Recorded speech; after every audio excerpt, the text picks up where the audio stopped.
The general fell in love with an orphaned girl he brought back from the frontier and insisted on breaking off our engagement. Later, I was ordered by imperial decree to marry into the general's household. On our wedding day, the orphaned girl left a note and vanished without a word. The general blamed her death on me. After helping the new emperor ascend the throne, he exterminated my entire family. Ning Chaoyi, if it weren't for you, Yuer wouldn't have died. When I awoke again, I had returned to the moment he came to break off our engagement. This marriage was decreed by the late emperor. If you wish to annul it, General, you must petition the emperor yourself. The emperor will surely grant your wish, this lifetime. Let you be the one to defy imperial decree by exploiting his favor. Main text. On a gloomy afternoon, my father, brothers, and family were bound at the entrance of the market and beheaded in public. The executioner was my husband, Xiao Huaifeng, the Marquis of Dingbei. He had me bound and dragged to the scene, forcing me to watch from below as 79 members of the Ning family met their end, their blood flowing like a river across the ground. No matter how desperately I knelt and begged, nothing could sway his resolve to annihilate the entire Ning clan. A torrential downpour fell from the heavens. Not even my 3-month-old nephew was spared. Amid the downpour, the executioner's blade fell. The infant's cry abruptly ceased. The bright yellow swaddling cloth instantly stained crimson. Rainwater and blood pooled across the ground. My body went limp in an instant, unable to struggle. Before my eyes remained only a bluttered haze in the rain. Why? Why? I couldn't comprehend. The Xiao and Ning families were long-standing allies. We had known each other since childhood. Our ancestors had rendered meritorious service to the Yuan dynasty, and the late emperor had even betrothed us as children when he faced a stalemate in his frontier campaigns. The court was filled with voices urging surrender. My father and elder brother, disregarding opposition, rallied support for him, securing provisions and supplies to help him break the deadlock. Yet once he gained power, he accused us of colluding with the enemy and treason, slaughtering my entire family. Release her. Xiao Huaifeng laughed heartily, striding down from the platform with triumph. As he approached, the guards restraining me loosened their grip, seizing the moment. I clenched the golden hairpin in my hand and lunged at him. A sharp pain instantly pierced my abdomen. The gleaming blade sank into my flesh, a crimson trail piercing straight through my abdomen to my back. Blood dripped relentlessly from the tainted tip. Too bad the guards intervened, and I failed to kill him. The golden hairpin stopped 2 inches from his throat. Hatred burned in my eyes. Why? Why? I demanded an answer. Even in death, Xiao Huaifeng seized my hand, twisted it, and drove the golden hairpin deep into my chest. Ning Chaoyi, this is what you owe, Yuer. He gritted his teeth, his face contorted with fury as he twisted the hairpin inside my chest. Yuer. Yan Yuer. The frail orphan he brought back. So delicate, she couldn't care for herself. A bitter smile escaped me. So he never forgot her. He even blamed me for her death. Agony nearly toppled me, clutching his wrist with all my strength. My hatred boiled over. Xiao Huaifeng. You're unworthy of being human. Xiao Huaifeng's other hand yanked the knife hilt from my abdomen. The searing pain couldn't suppress the blood surging in my mouth. I spat a mouthful of blood at him. Then I plunged into endless darkness. Miss, you're awake. The bustling vegetable market vanished. The thunder, lightning, and stormy weather vanished too. I snapped my eyes open. Bamboo groves provided shade. Spring breezes rustled willows against the windowsill. And the room was bathed in brightness. Along with it came the light chirping of birds. I'll go fetch the doctor right away. Juyi. I called her back, pressing my chest, which still throbbed as if in pain. I paused for a moment before accepting the reality of my rebirth. How long have I been asleep? Yuer turned to look at me, her face full of concern. Miss, you caught a chill after returning from the city gates a few days ago. The Grand Tutor and his wife have been terribly worried these past days. That's right. In my past life, Xiao Huaifeng had been campaigning at the frontier for 2 years, when he returned victorious. The Emperor ordered the city gates opened to welcome him. I accompanied my father outside the city. But the man we'd waited 2 years for brought back an orphaned girl from the battlefield. They said had been saved by her when he was wounded. They showed no restraint in their affection before everyone.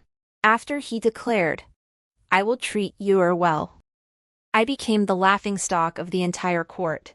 On the journey back, I caught a chill in the rain and ended up with a high fever for days. I gathered my composure and replied calmly, "I'm fine now." According to my past life's memories, Xiao Huaifeng should already be in the front hall demanding to annul our betrothal. How did I handle it last time? Since the marriage was decreed by the late emperor, I ultimately obeyed my father's counsel and married him by imperial command. The result: 79 lives were lost from my family.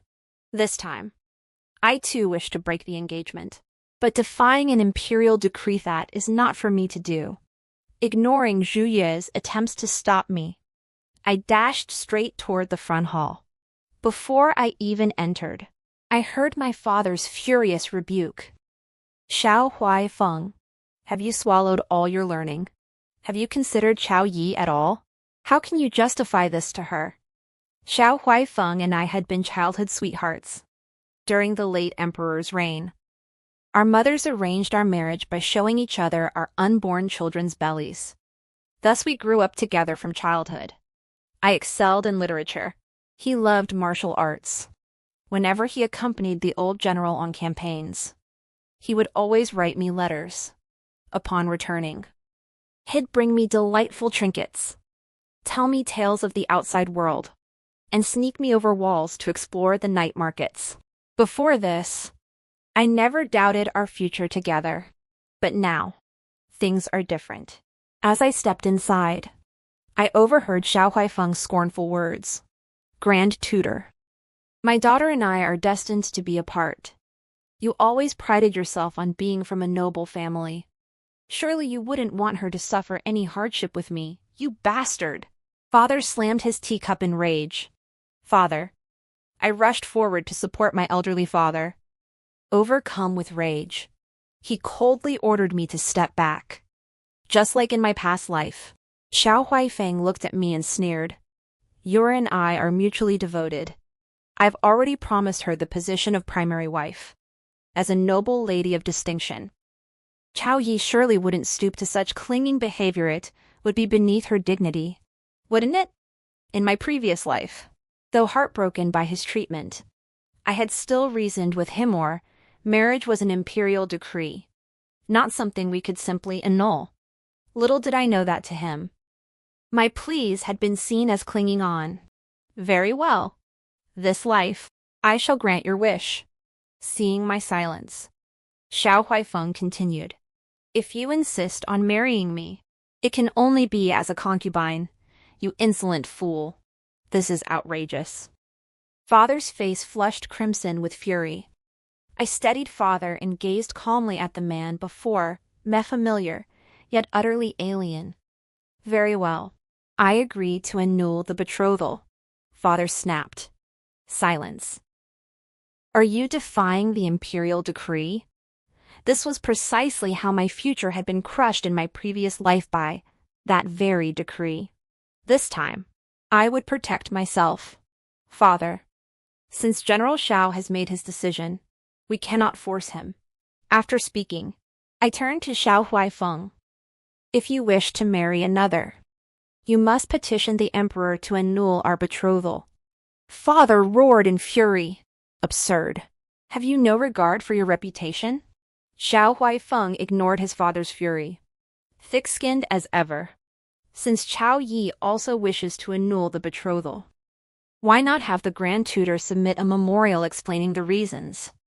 General Shao jests. You've just won a great victory, a meritorious subject. How could father compare to you? If we submit a memorial, it would be slapping the emperor's face. After all, this is the late emperor's decree. Once the imperial decree arrives, I shall withdraw without further insistence, this time around. The task of defying the decree falls to you. After all, you still hold military merit. Defying the decree while clutching at your military achievements won't end well for you either. Agreed. It's settled, Des. It was said that 2 days prior, Xiao Huifeng had already submitted a memorial requesting the emperor to annul his betrothal to me. His words in the memorial were earnest. The orphaned Lady Yan saved his life, nearly sacrificing hers on the frontier in the process. This bond, moving heaven and earth, led him to vow to wed her. Yet the late emperor, in misguided favor, bestowed the marriage upon Lady Ning, a true man. However, must honor his bonds and keep his word. He therefore earnestly petitions His Majesty to annul the betrothal. The emperor summoned my father, vaguely hinting at Xiao Huifeng's request. His father sighed heavily, stating only that this was an imperial decree issued by the late emperor, beyond the reach of ministers to interfere with, and leaving the decision to His Majesty. The emperor was also troubled. Both families were distinguished for their military service. Whether he approved or disapproved, the outcome would be unfair to the Grand Tutor's household and would also cause him harm. At the Imperial Palace's 100 Flowers banquet, Xiao Huifeng attended with Yan Yuer. He attentively kept her by his side, tending to her every need. Nearby, a noble lady sneered. General Xiao truly is a man of passion. Before even dissolving his engagement to the Grand Tutor's household, he brings his new love to court to present himself before His Majesty.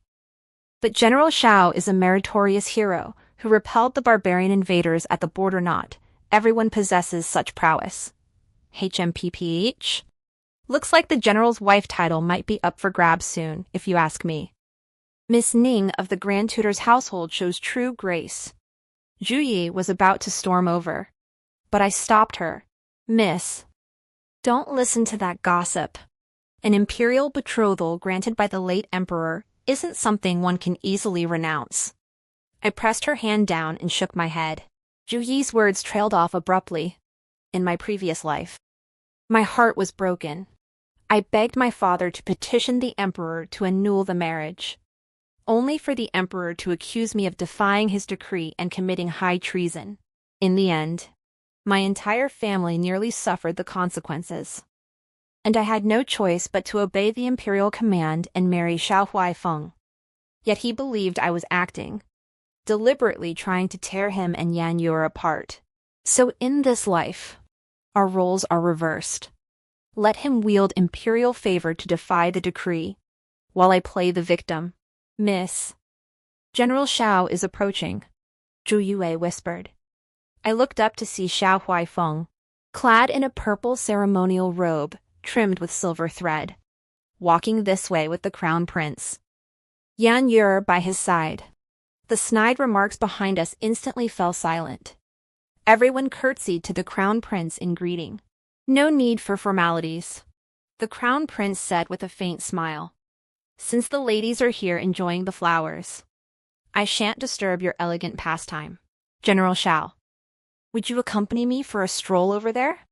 Xiao Huifeng glanced at me, then shot Yan Yuer a resolute look. I'll be right back. With that, he departed with the crown prince.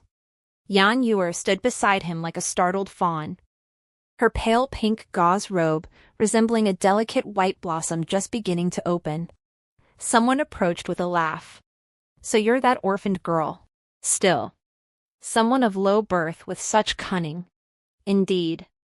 She's got General Xiao wrapped around her finger, even abandoned the Grand Tutor's legitimate daughter for her. A woman of standing would never do such a thing. The crowd giggled, covering their mouths. This time, I did not come to her defense. Once the mockery subsided, someone offered a conciliatory hand. Miss Yan. Don't mind them. We're just curious about you. Come, let's admire the flowers together. As the words fell, someone stepped forward to take her arm. Yuer not only remained still but deftly twisted her wrist free, her expression timid. No. Thank you. We'll wait here for the general. Her face was soft and delicate. Yet the person holding her arm nearly stumbled backward as if drained of strength. Seeing this, two others stepped forward. Miss Yan, don't stand alone. Come with us. The noble ladies surrounded her, teasing playfully when someone tried to splash her with tea under the pretense of a joke. She effortlessly deflected it. The scalding liquid instead splashed onto the daughter of the Minister of Revenue. In my previous life, I intervened to stop such incidents. So many clues went unnoticed. This time, choosing to observe coldly. I've uncovered quite a few issues. This Yuer was no ordinary woman, and certainly not the helpless damsel Xiao Huifeng described. Her seemingly evasive movements were actually remarkably agile. I concluded she possessed martial arts skills, and likely formidable ones at that. She shouldn't have died at the hands of common bandits in her previous life. Something was amiss. Just then, someone deliberately tripped her. Though Yuer's expression betrayed panic, her footing remained steady. She had clearly dodged the trip with ease, yet suddenly stumbled forward.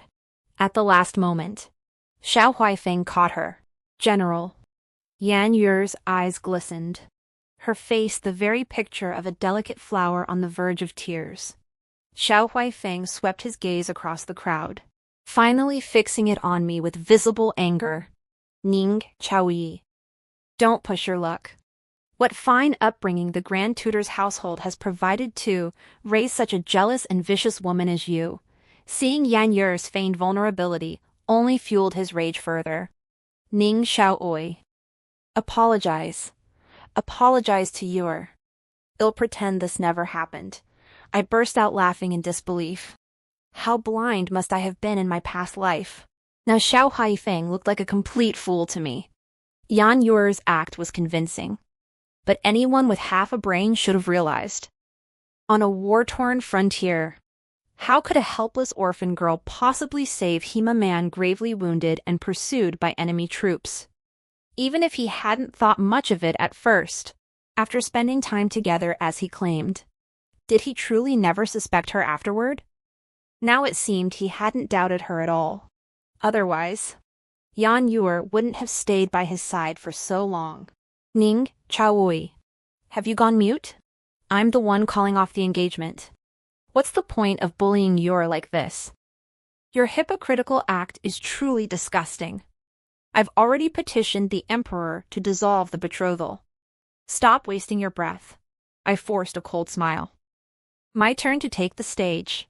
Ignoring him completely, I turned to the attendant beside me. Juyi, where is His Majesty? Your ladyship. The Emperor is in the Imperial garden. Without so much as a glance back, I lifted my skirt and walked forward. Xiao Huifeng followed closely behind. What are you going to do? The Imperial garden is filled with high-ranking court officials. Women are forbidden to enter. Don't think the late Emperor's decree means I'll marry you. Xiao Huifeng followed me all the way to the Imperial garden. After the eunuch announced our arrival, we were granted an audience with the Emperor. Seated on the throne, the Emperor asked, Zhao Yi, what urgent matter brings you to seek an audience with the Emperor? I knelt on the ground, but before I could speak, I heard my father plead his case to the Emperor, followed by a stern order for me to withdraw, as if he feared I might renege on the betrothal. Xiao Huifeng knelt on one knee and declared directly, Your Majesty, this servant has a request. I wish to dissolve my betrothal to Lady Ning. Each word rang out with unwavering resolve. My father held the high office of Grand Tutor and was a pillar of the court. Xiao Huifeng's open refusal to marry was a blatant disregard for the imperial family's dignity. Publicly humiliating a key court official. Insolent. The emperor roared. This betrothal was decreed by the late emperor. How dare you speak of annulment? The assembled ministers held their breath in terror. I kept my head bowed, neither humble nor haughty. Yet any perceptive eye could see the injustice I endured.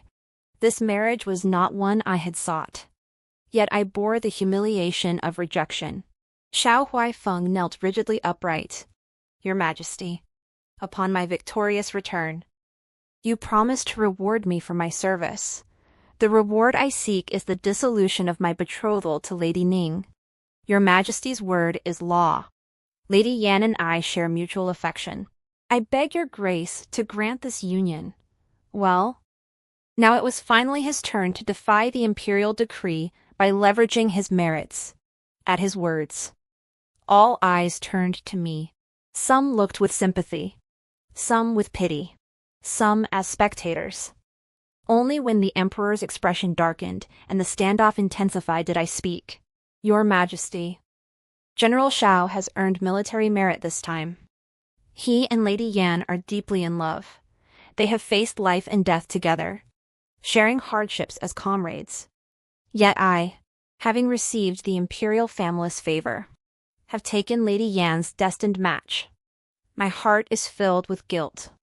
Your Imperial Majesty, I humbly request you dissolve the betrothal between this humble daughter and General Xiao, and instead grant them a royal marriage.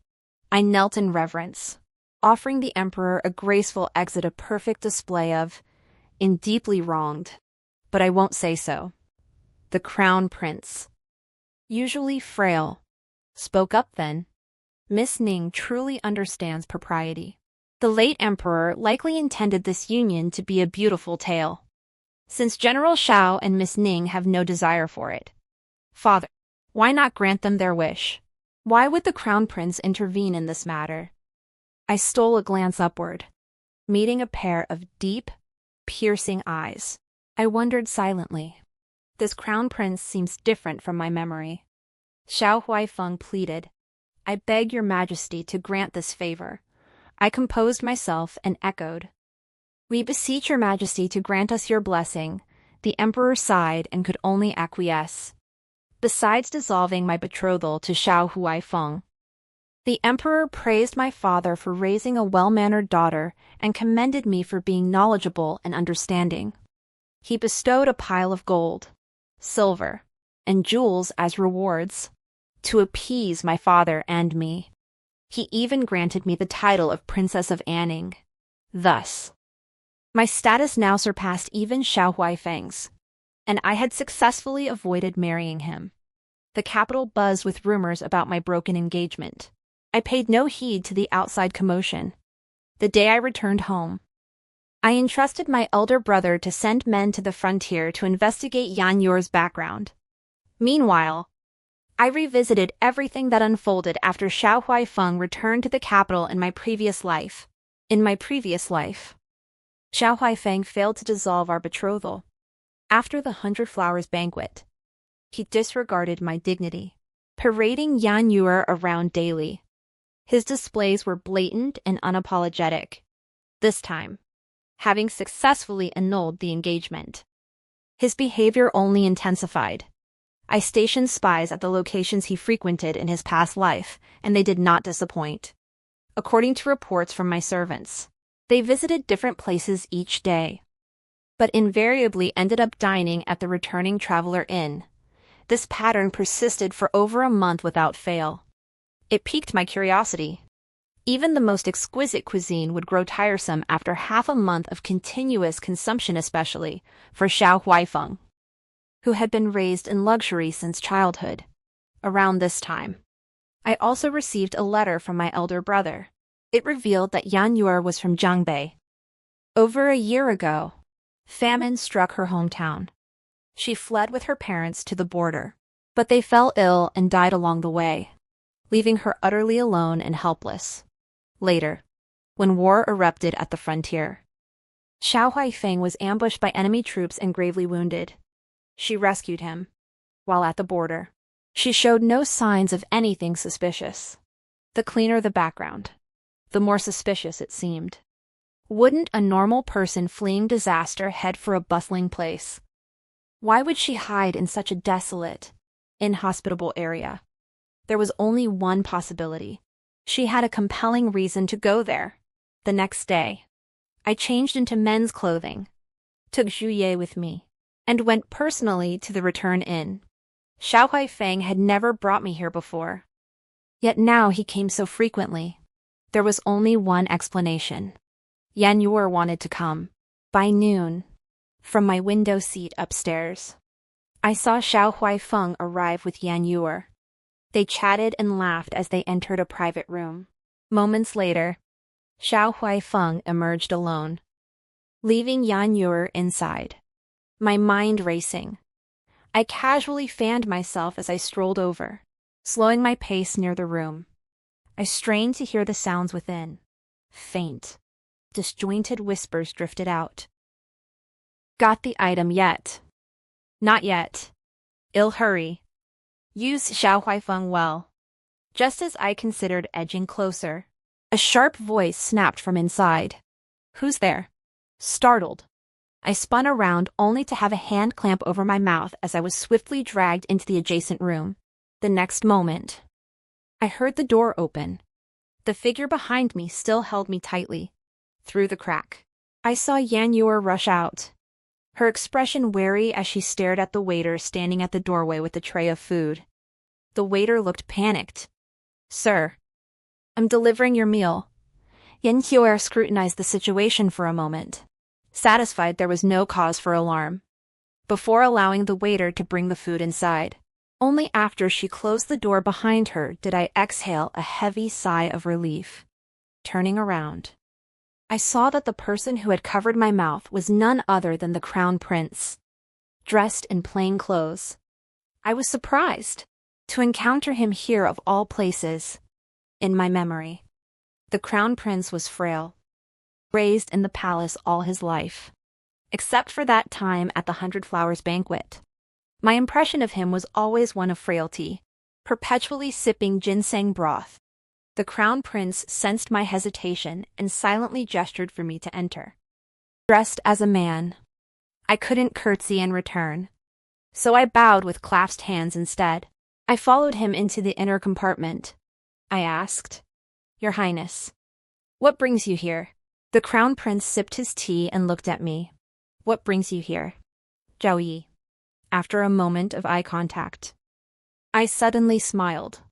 It seemed I wasn't the only one suspicious of Yuer.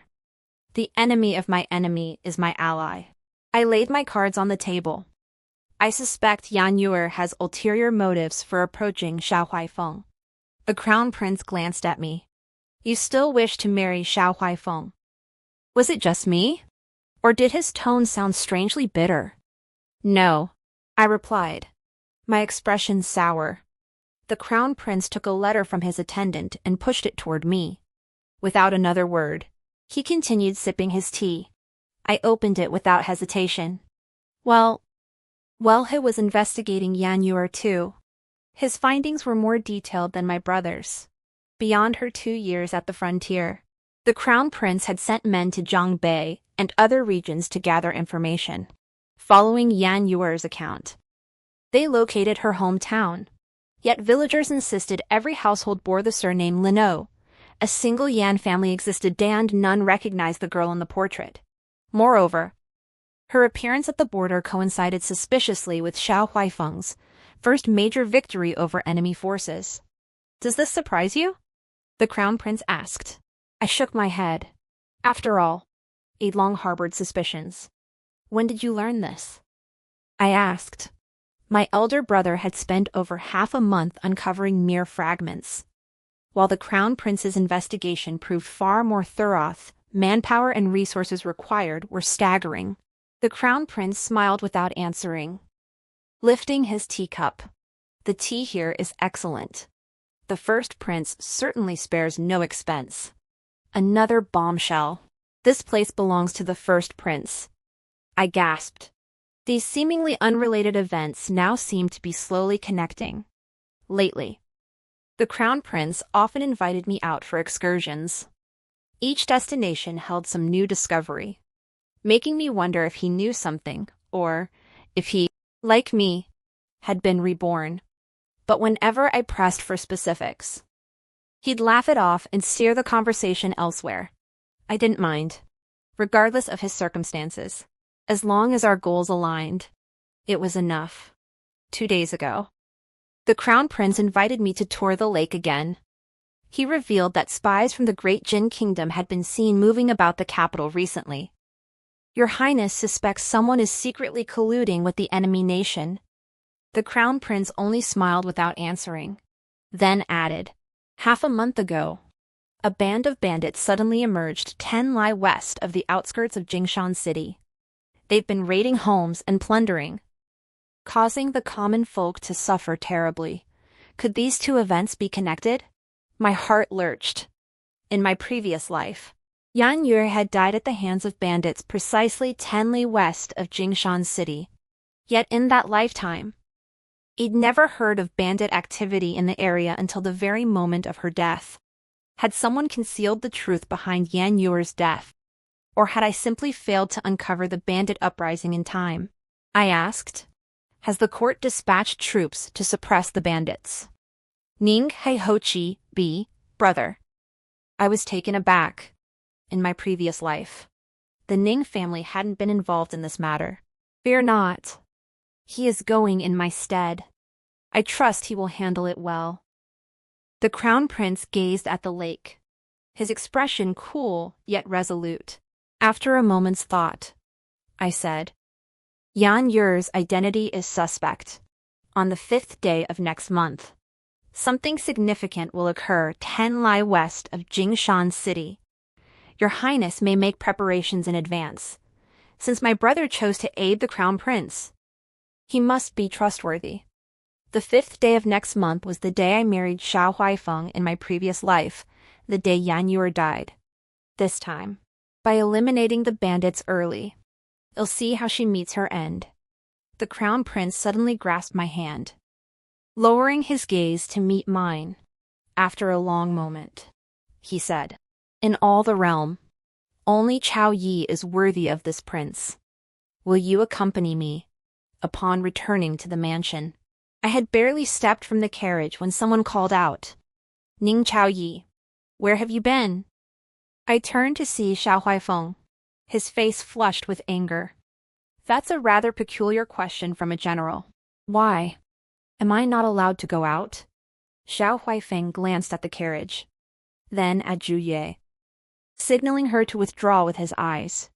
Zhu Yu acted as if she hadn't noticed and remained standing behind me.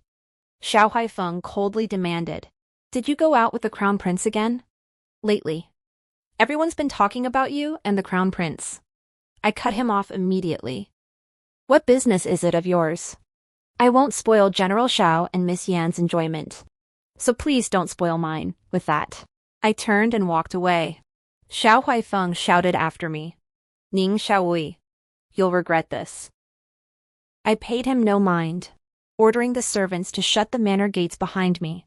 Several days later, the imperial decree granting the marriage arrived at the Grand Tutor's residence.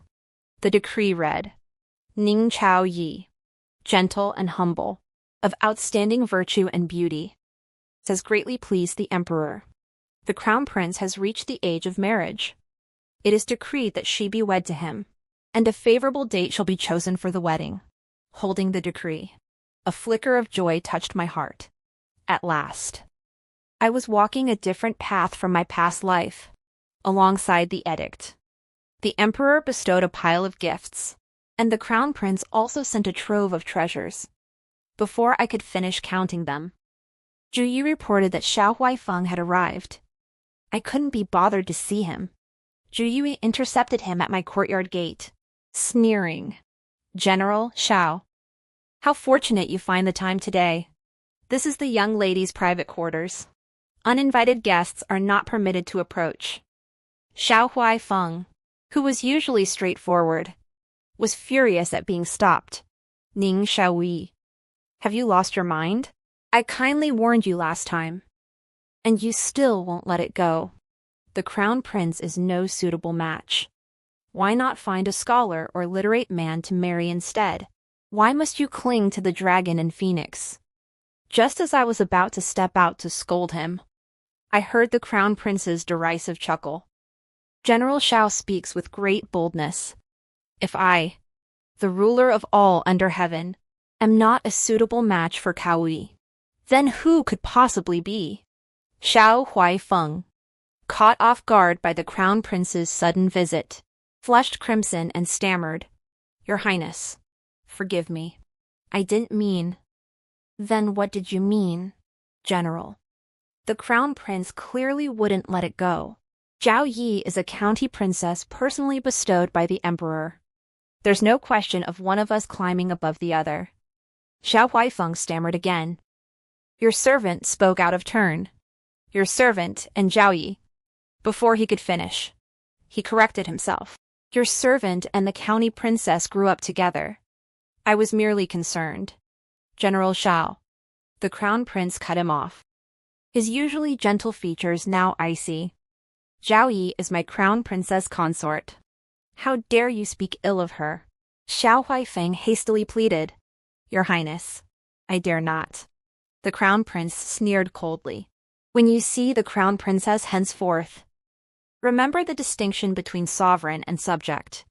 Do not forget the proper etiquette." Xiao Huaifeng gritted his teeth. This humble subject will bear it in mind. The crown prince resumed his usual composure. "The matters concerning Chaoyi need not trouble the general. I hear next month is your wedding. I offer my congratulations in advance." Hearing this lifted my spirits. Zhu Yu, ever considerate, promptly ushered the crown prince into the courtyard. The 5th day of the 6th month. In my previous life, it was on this day that I married Xiao Huaifeng. It was also the beginning of my tragic fate. I still remember the many words Xiao Huaifeng spoke before he killed me. The words that cut deepest were, "Had you not insisted on marrying me, Yuer would never have left without a word. Do you know she died at the hands of bandits? Trying to preserve her honor." Unbidden, the memory surfaced. On our wedding night, upon receiving news of Yan Yuer's departure with a farewell note, he abandoned me and all the guests. Late into the night, he took his household guards and personal soldiers out to search for her. By dawn, he found Yan Yuer 10 miles outside Jingshan City, but she had been dead for hours. They said her body bore multiple wounds. Xiao Huaifeng was convinced they were from her desperate struggle against bandits to protect her honor.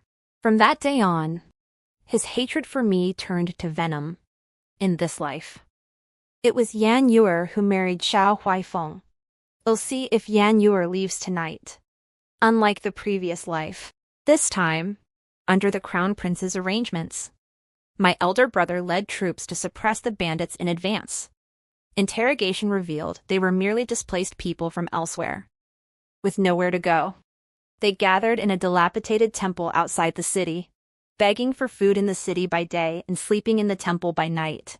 Thanks to my warning, the crown prince had laid a trap in the vicinity early that morning. Meanwhile, I accompanied father to the general's residence to offer congratulations. Though Xiao Huaifeng had broken off our engagement, he and father served in the same court. Certain formalities still needed to be observed, showcasing the grace befitting the legitimate daughter of a distinguished family. The general's residence buzzed with festive activity. I watched them exchange vows and consummate their marriage. Following the trajectory of events from my previous life, I waited silently as dusk fell. I slipped away from the crowd and quietly entered the inner courtyard with the personal maid assigned to me by the crown prince. I saw 2 maids enter the bridal chamber. Before a cup of tea could be finished, only one maid emerged, head bowed. Her attire showed no unusual signs, though the bright red embroidered shoes on her feet were strikingly conspicuous. Watching her slip away unnoticed, my attendant and I exchanged a glance before returning together to the front hall. By then, the crown prince and the first prince had also arrived. Xiao Huaifeng greeted the guests with a radiant smile. I gave the crown prince a subtle nod before blending into the crowd of noble young ladies. The crown prince immediately understood. Discreetly glancing at his attendant, the attendant withdrew silently. Moments later, a servant planted in the general's residence earlier rushed in, breathless. "General. Trouble. The lady is missing." Xiao Huaifeng, who had been greeting guests, stiffened. He grabbed the servant and barked. "What do you mean the lady is missing?" We don't know. Just now, when Xiao Kui brought tea inside, she found Xiao Hong and Xiao Lan fainted. The lady wasn't in the room. Xiao Huaifeng pushed the servant aside and dashed straight toward the bridal chamber. The boisterous front hall instantly fell silent, filled with whispers about the bride's disappearance. Moments later, Xiao Huaifeng returned. He summoned the mansion's guards, preparing to search outside. The eldest prince, who had remained silent, suddenly spoke up to stop him. "General Xiao, do not rush. Perhaps the lady is still within the mansion. With so many guests coming and going today, I believe we should begin our search here first. Men, assist the general in the search. Look for any suspicious movements. Find the lady at all costs. I, Your Highness." The men brought by the crown prince stepped forward to receive orders, gathering outside the hall to await Xiao Huifeng's commands. "That won't do." I immediately objected. "When was the last time you saw the lady?" The servant replied. "About an incense stick ago. The general sent me to deliver some food to the lady. And she was still in her chambers then." I turned to Xiao Huifeng. "I presume General Xiao has already searched the rear courtyard. If the perpetrator hid the lady within the estate, she couldn't have gone undetected. Based on the servant's account, could she have been abducted?" I feigned concern, deliberately steering the search outward. The crown prince's expression darkened instantly. I knew he intended to delay Xiao Huifeng. Ever since learning from the crown prince that the returning traveler inn belonged to the crown prince, he'd suspected a connection between them. Therefore, the crown prince must have known about Yan Yuer's departure from the estate. As for what deal they struck, we'd need to find Yan Yuer to uncover it. Worse still, could the crown prince also be connected to Yan Yuer's death in my previous life? Just then, the crown prince's men reported. Minister Ning detected unusual activity in the outskirts and has already led troops to investigate, considering the recent bandit disturbances in the outskirts of Jingshan City. Xiao Huifeng disregarded the crown prince's objections and immediately led his men toward the city's periphery, barring any surprises. Yan Yuer had gone to the outskirts. This time, having discovered her disappearance early, I intended to see her true colors. Just like in my previous life, Yan Yuer died. This time, however, she met her end at Xiao Huifeng's sword. That night, Xiao Huifeng rode his steed straight to a dilapidated temple 10 li outside Jingshan City. At that moment, Yan Yuer was locked in fierce combat with a group of masked assailants. The usually delicate and helpless young lady now moved with agile precision, wielding her sword to kill without flinching. Yet she too bore severe wounds. 2 companions stood guard beside her, but the masked assailants outnumbered them, leaving the defenders at a disadvantage. Amid the chaos, one masked man thrust his blade into Yan Yuer's chest, aiming to seize the sheepskin map from her grasp. Seeing this, Xiao Huifeng plunged directly into the fray. Yan Yuer shoved the map into her companion's hands, and he fled swiftly. As the masked man attempted pursuit, Xiao Huifeng intercepted him. With overwhelming martial prowess, the masked man was defeated. Just then, her elder brother and the crown prince arrived belatedly with their men. Xiao Huifeng pointed his cold blade at the wounded masked man lying on the ground. "Who are you?" The man clutched his chest, the black cloth covering his face torn away by the sword tip. It was a youth of 15 or 16, dressed in black night attire. His headscarf framed his face, with several small braids hanging down on either side. A style, not of this dynasty. You're from the Great Jin. Xiao Huaifeng recognized him instantly, seeing how desperately he fought for Yuer. The youth burst into laughter. Xiao Huaifeng delivered a direct kick to his chest, sending the youth flying and spitting blood. General, kill him! Kill him, now! Yuer cried urgently, clutching her chest in agony. Yuer! Xiao Huaifeng rushed forward to support her. The crown prince demanded, "Why did you abduct the general's wife?" The youth scanned the crowd, realizing escape was impossible. He sneered, "A bunch of fools." Xiao Huaifeng, enraged, drew his sword to kill him but was stopped by Ning Chaoyi. "What do you mean?" Ning Chaoyi replied, "His Royal Highness the Crown Prince has his own plans." Xiao Huaifeng's gaze turned icy as he fixed it on the youth. The youth's laughter grew more unrestrained. "I am the 7th Prince of the Great Jin Kingdom. Do you know who that whore is? General, don't waste your breath on him. He's no good. Kill him quickly." Xiao Huaifeng's hesitation left Yuer frantic with worry. "Have you never wondered why she's here?" The 7th Prince's eyes brimmed with malice. "Because she stole your border defense maps. Your general's wife is our Great Jin Kingdom's 5th, Princess Jiayu. No. No. No." Xiao Huaifeng stared in utter disbelief. The 7th Prince laughed maniacally. "She deliberately drew close to you only to obtain your Yuan dynasty's border defense maps, aiding her brother in usurping the Crown Prince's throne of our Great Jin Kingdom. Did you truly believe you could evade the last ambush? That was merely a charade to win your trust." Xiao Huaifeng roared. Silence. By now, everyone's expressions had completely changed. He glared at Jiayu with seething hatred. "General, it's not true. He's lying to you." Jiayu clutched Xiao Huaifeng's hand, her feeble protests falling on deaf ears. The 7th Prince laughed maliciously. "If you don't believe me, look at her chest. All members of the Wanyan royal family bear the wolf head tattoo. Jiayu had nowhere to hide." Xiao Huaifeng pointed his sword tip at her chest. With a flick of his wrist, the torn fabric revealed the tattoo beneath. Wretch! Under Jiayu's stunned gaze, Xiao Huaifeng struck her dead with a single sword thrust. The Crown Prince intervened promptly, as the matter involved the Imperial court. Xiao Huaifeng and the others were arrested together, awaiting the Emperor's judgment. News of Jin spies infiltrating the Great Yuan Kingdom spread like wildfire throughout the capital. The revelation that Jiayu had stolen border defense maps exposed the plot.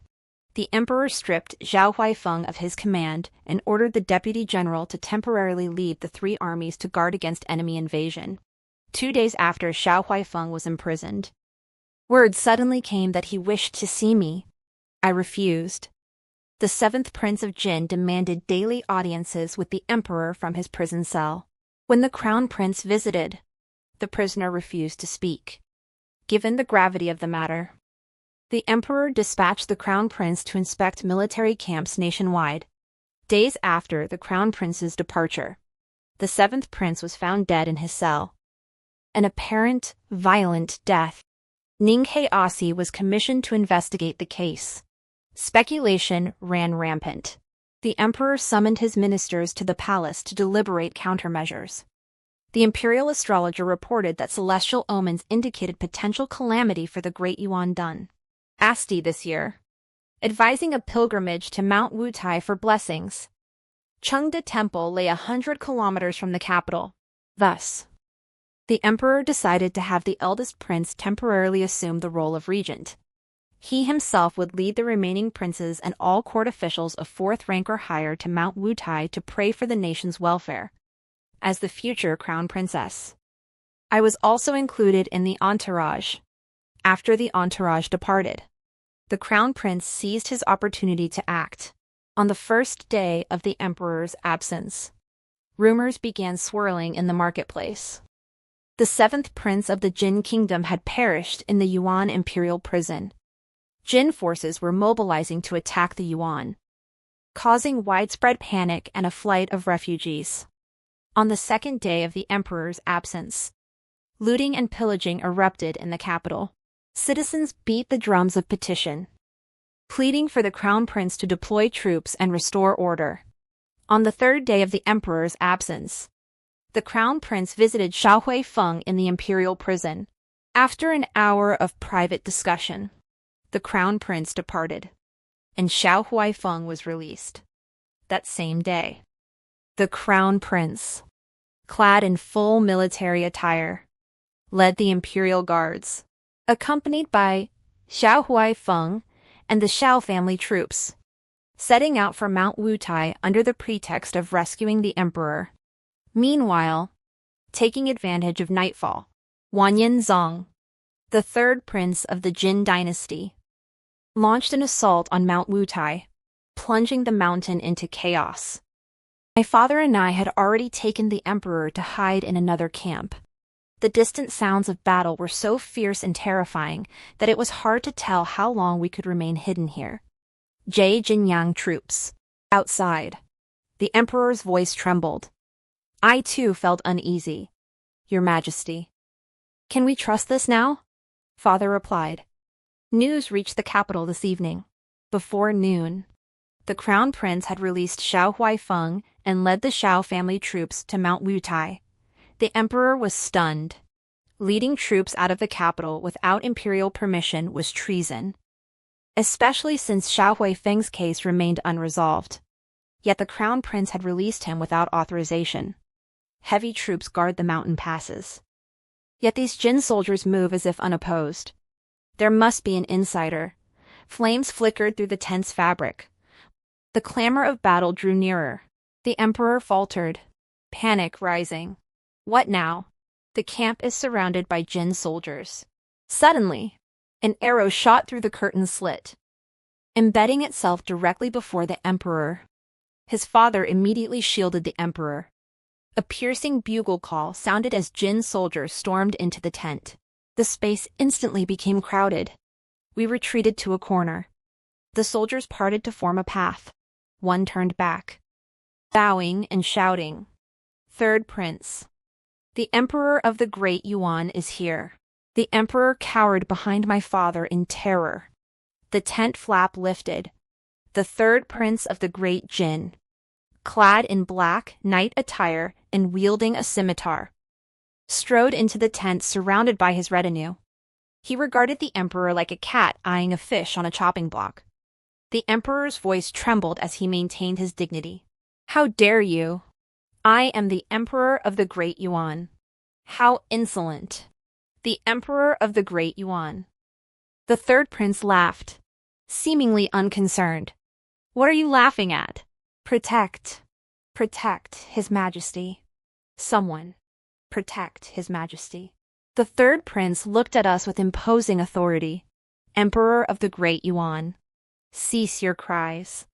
Your men have all been captured by this prince. Outside.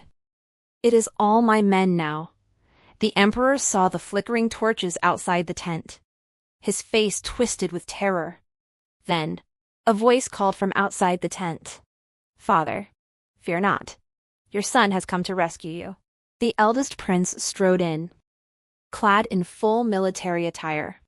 Xiao Feng followed behind him. The third prince of Jin watched coldly, as if he had known this moment would come. He exchanged a glance with the eldest prince, and the two stood side by side. Their respective soldiers stood guard outside in perfect order. The emperor stared at them in terror. You. The eldest prince stood with hands clasped behind his back. Father, you are old. It is best to leave the affairs of state to your son. This invasion by the Jin kingdom I shall handle it appropriately. The emperor trembled with rage. How dare you? You unfilial son? Crown prince. Are you attempting to usurp the throne? I steadied the unsteady emperor, undaunted by his fury. Our great Yuan dynasty already has a crown prince. one deeply beloved by the people. Your coup lacks both legitimacy and justification. Yes, the Crown Prince. Where is the Crown Prince? The Emperor clung to this hope as if it were his anchor. Your Majesty, the Crown Prince will come to save us. I soothed the Emperor, my own faith in the Crown Prince unwavering. The eldest prince laughed coldly, his words dripping with malice. He won't be coming, my heart sank. Though I knew the Crown Prince's plan, war was never without risk. And worry began to gnaw at me. In my previous life, the Emperor had also been assassinated at Mount Wutai. The Crown Prince vanished without a trace. Later, the Emperor died from his wounds. Even after the eldest prince ascended the throne, the Crown Prince remained missing. This time, I must change that outcome. Xiao Huaifeng stepped before me, his gaze fixed and heavy with sorrow. Zhao Yi, will you return to my side? Since entering the tent, his eyes had never left me. All my past mistakes were mine. He said, forgive me. I will make it up to you. His grief seemed genuine. The Crown Prince lost his patience. Father, if you refuse to issue the decree, then I shall be late in saving you. I couldn't help but want to laugh. Rebellious traitor. As the words left my lips, the dagger hidden behind my back shot straight toward him. Xiao Huaifeng blocked my dagger with agile reflexes. His eyes filled with an emotion I couldn't quite name. The Crown Prince glared at me with savage fury.